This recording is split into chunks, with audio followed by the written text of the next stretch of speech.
So in Mhm. terms of your meetups, the cookbook, the consults, the speaking engagements, do you have someone who manages those things for you, or do you do all on your own as well? It's just me. Maybe one day, I'm gonna need an assistant one day, the way things are going, and, I Yeah, know it's coming, but right now it's me, that's why it's still a struggle. yeah, Um, the long-term goal would be and is for this to be part of my exit strategy. I've been in corporate mm, since I'm 25, I'm 47 yeah, now, so, in my 50s, I do believe I should work full time as long as the boys are minors, but they're in right, high school now. So once they're up and out, I would love to have my social media be part of my exit strategy in whatever sure, form. Right now, it pays for private school, so it's a great side gig, and I love that, and I'm yeah, grateful. yeah, yeah, But as it grows, I'm definitely going to need help. sure, Well, that's awesome. It's just when you think about your 2,000 to 35,000 subscribers, so you're a social media celeb. But would you say your majority of your listeners or followers, when you look at the demographics, is it mostly US based, Africa based, Asian based? And I asked that because we had a lady on and she's a seamstress tailor, and we asked her about her following, and she has people from New Zealand, Australia. She looks at the numbers, and she was just like amazed that her reach was global. So, would you Mhm. say your concentration of your representatives is mostly US or from all over? I would say mostly US. However, I'm embarrassed to also say I don't look at my analytics. I Yeah. know. I mean, there's some people that put up a video and they're like, how is it performing? What is it doing?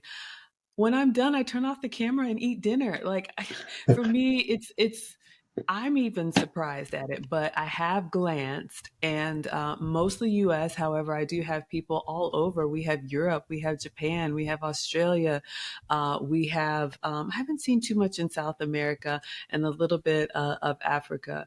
But what I've been really surprised at is my following can be anywhere from 50 to 70% male. And I was like, mm. what are y'all cooking? And they're like, we're not. We just want to watch you do it. And I'm like, why? You know why? That's why you know why. Well, now I know, but I honestly, that's how naive I am. When I started my YouTube channel, I thought my audience would be me. Moms, busy working moms, trying to get a meal on the table for the kids, trying to keep their fitness in shape, but also like, try to do it all. That's who I thought would be interested in my channel. And I have that, but I also have um a lot of diversity in age. A lot of my audience is younger than me, which is really heartwarming because I'm a boy mom, so I don't have daughters. So whatever I can impart that's helpful for young women. And then just a lot of people didn't have that traditional nuclear family upbringing like Mm, I did. mm, So it's fascinating to them to see me and my mom and the kids and talk about my dad. For to me, it's just normal. So I'm at a point in my social media fame, which I am not famous, but I'm really trying to, I wouldn't say rebrand, but make sure that I address everybody who's found me because the community that I had just a couple of months ago were all here for the snacks, right? And we were just doing food stuff and it was great. Then these relationship clips went viral and people were like, oh my gosh, tell us more about this. So I've had this influx of people who are now asking for relationship advice. And I'm like, wow. I have a cooking channel, but okay, I mean, I'll tell people I was married at 25 and married my college boyfriend, was married for 10 years and loved being married. But I did. I got caught up in that modern woman mindset and Mm, thought, I could do everything a man can do. And, that doesn't last over the long run. So two mm, boys from the marriage, and I don't regret it. It's amicable. But since then, it ended in divorce after 10 years.